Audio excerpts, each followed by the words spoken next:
Students, last class में हमने discuss किया था इलास्टिक और इनइलास्टिक कोलिजन, और हमने एक डेरिवेशन की थी जो की थी इलास्टिक कोलिजन जब हम वन डायमेंशन की बात करें। ठीक है, आज हम स्टडी करेंगे इलास्टिक कोलिजन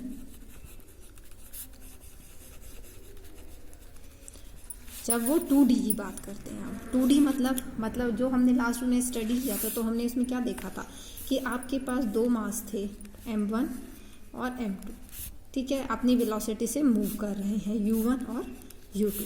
अब देखो कोलिजन के लिए क्या होना चाहिए था, u1 is greater than u2, तभी तो कोलाइड करेंगे। अगर u2 ग्रेटर हो जाएगा तो कभी कोलिजन ही नहीं होगा। कोलिजन के बाद वो फिर से उसी स्ट्रेट लाइन पाथ में मूव कर रहे थे, हमने ये स्टडी किया था।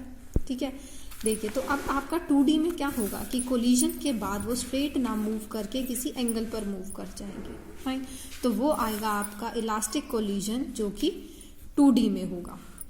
क्लियर, तो इसी के लिए देखिए आपका क्या होगा। आप देखो इलास्टिक कोलिजन की आपने कंडीशन पढ़ी थी, क्या आपका मोमेंटम भी कंजर्व रहेगा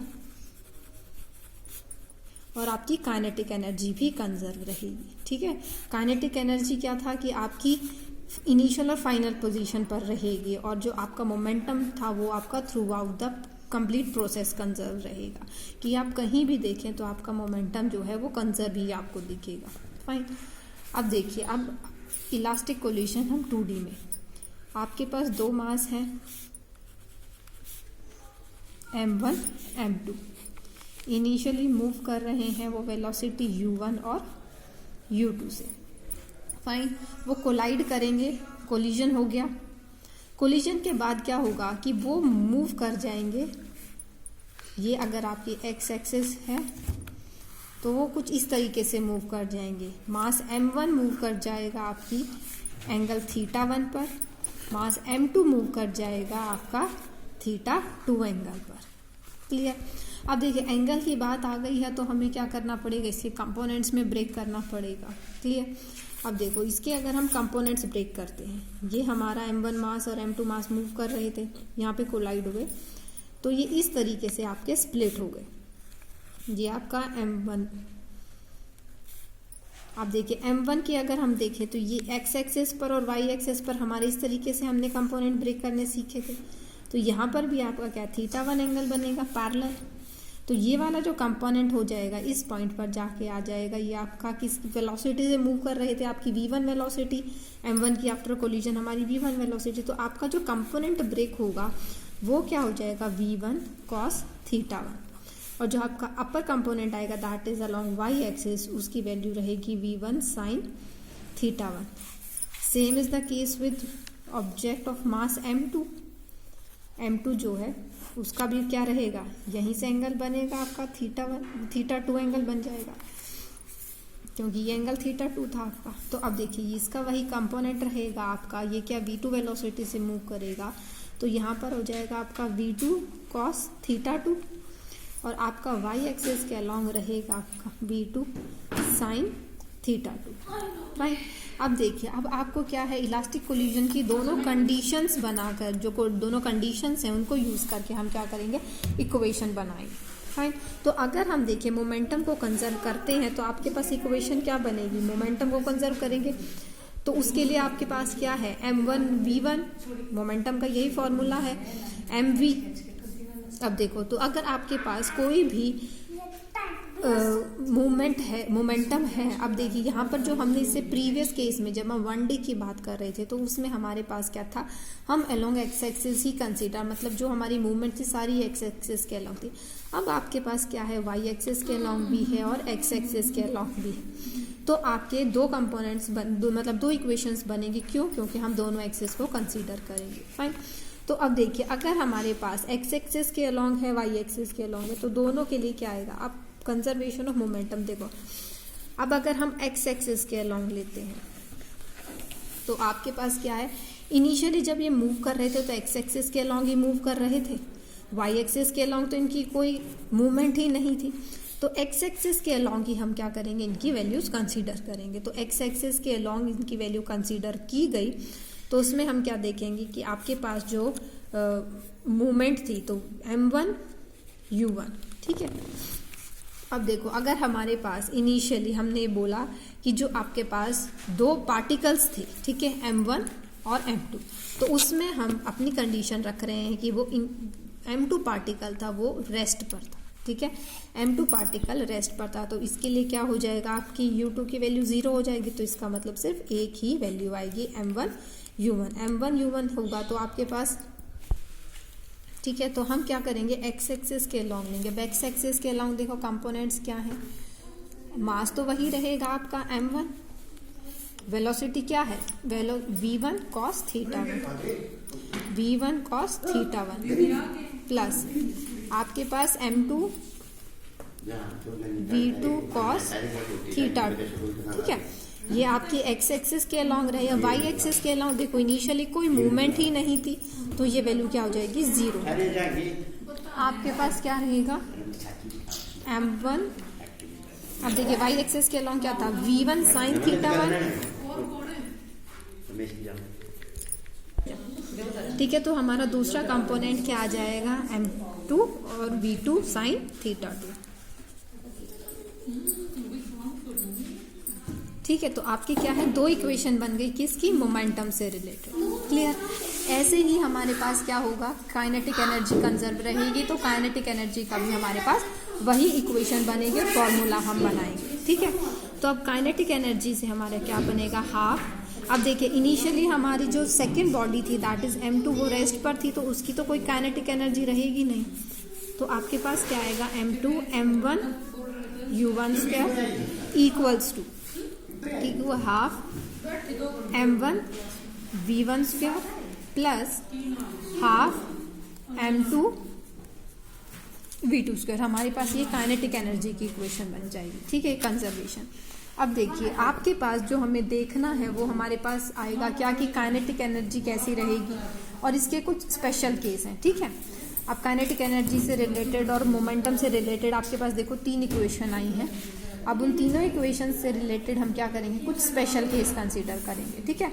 तो फर्स्ट केस आता है जिसमें हम ये लेते हैं कि जो θ1 है, मतलब जो आपके पास फर्स्ट बॉडी थी वो कोलिजन के बाद अनडिफ्लेक्टेड निकल जाती है। मतलब अगर वो M1 इस डायरेक्शन में मूव कर रही थी तो कोलिजन के बाद भी वो इसी डायरेक्शन में मूव करेगी। तो आपके पास क्या है, θ1 की वैल्यू हो जाएगी 0 डिग्री, ठीक है। θ2 की वैल्यू है 90 degree. That means after collision जो आपकी बॉडी M2 थी वो इधर मूव कर रही थी या रेस्ट पर थी, तो वो क्या करेगी, वो इस तरीके से इस डायरेक्शन में मूव कर जाएगी, क्लियर।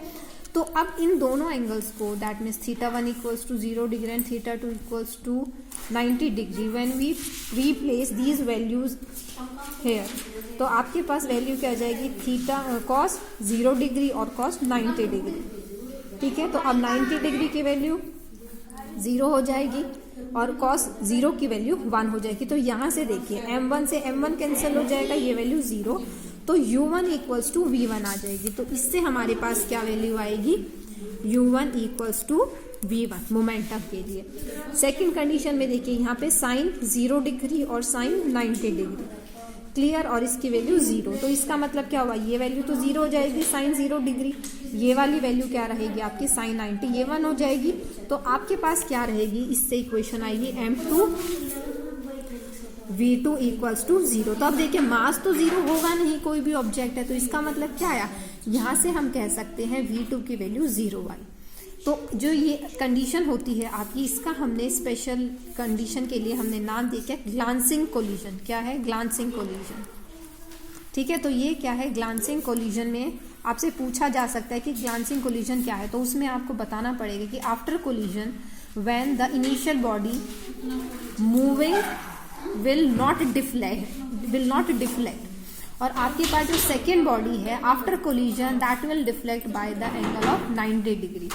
तो आपको ये बताना पड़ेगा ग्लांसिंग कोलिजन में। तो ये कंडीशन क्या आ गई आपकी ग्लांसिंग की, कि आपके पास जो इनिशियल वेलोसिटी थी वही फाइनल वेलोसिटी हो जाएगी कोलिजन के बाद उस बॉडी की, और जो आपके पास सेकंड बॉडी थी वो अनडिफ्लेक्टेड ही रहेगी, मतलब वो मूव नहीं करेगी। तो इसका क्या बात हो सकती है कि आपकी जो है सेकंड बॉडी वो बहुत ज़्यादा हैवी हो सकती है, यू कैन इमेजिन, ठीक है, क्योंकि वो अनडिफ्लेक्टेड ही रह गई आपकी, वो वहीं पर ही रहे, ठीक है। तो मतलब कोई वेलोसिटी से मूव नहीं कर रही, क्लियर। ये आपके पास कंडीशन आ गई है। सेकंड हो सकते, सेकंड कंडीशन है जो कि आपकी हम बोलेंगे हेड ऑन कोलिजन, क्लियर। तो हेड ऑन कोलिजन में क्या होगा कि आपकी जो थीटा 1 की वैल्यू है वो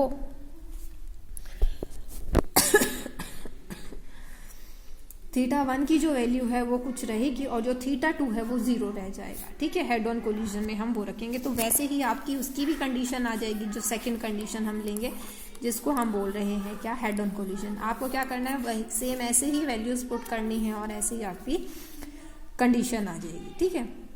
थर्ड है आपका इलास्टिक कोलिजन, जिसमें आपके दोनों पार्टिकल्स जो है वो सेम है, ठीक है। क्या है, दोनों पार्टिकल्स हैं जो वो सेम है, clear. Same in the sense they have same mass और आइडेंटिकल मास। तो m1 equals to m2 equals to m। तो ये आपकी थर्ड कंडीशन है कि आपके जो दोनों बॉडीज हैं उन दोनों का मास जो है वो आइडेंटिकल है, क्लियर। तो इससे भी हमारी कंडीशन निकल कर आएगी, क्लियर। तो देखिए, आप देखिए काइनेटिक एनर्जी से अगर हम इक्वेशन निकालते हैं तो देखो काइनेटिक एनर्जी से क्या आ जाएगी, मास सेम है, हाफ कैंसल आउट हो जाएगा। तो यहाँ से देखिए डायरेक्ट क्या आ जाएगा आपके पास, u1 square equals to v1 square plus v2 square. एक तो ये इक्वेशन आ जाएगी। दूसरी हमारी कंजर्वेशन ऑफ मोमेंटम से आ सकती है, ठीक है। कंजर्वेशन ऑफ मोमेंटम क्या कहेगा, m u1 equals to m v1 plus m v2। तो आप यहाँ से क्या बोल सकते हैं, u1 equals to v1 plus v2, fine.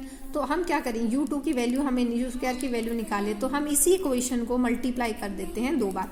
मतलब इसको एक इक्वेशन 1 ये हम ले लें और सेम इसी को ही इक्वेशन 2 ले लें। मतलब we can say that we are multiplying this equation.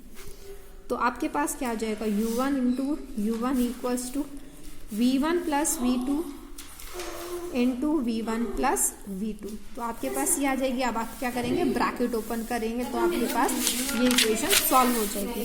तो आपके पास क्या वैल्यू आ जाएगी, u1 square equals to v1 square plus v2 square plus 2 v1 v2,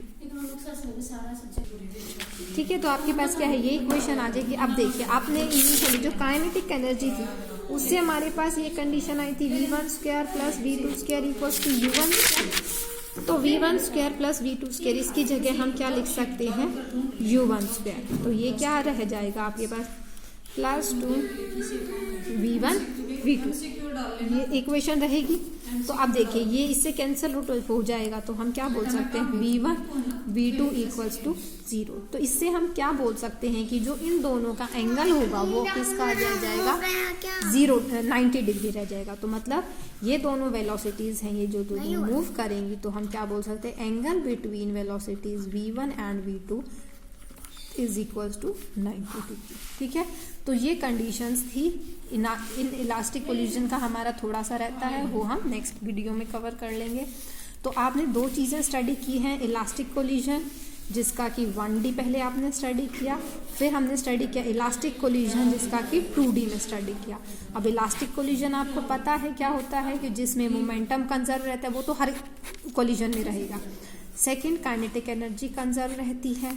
third, आपका कंजर्वेटिव फोर्स यूज होता है इसमें, ठीक है।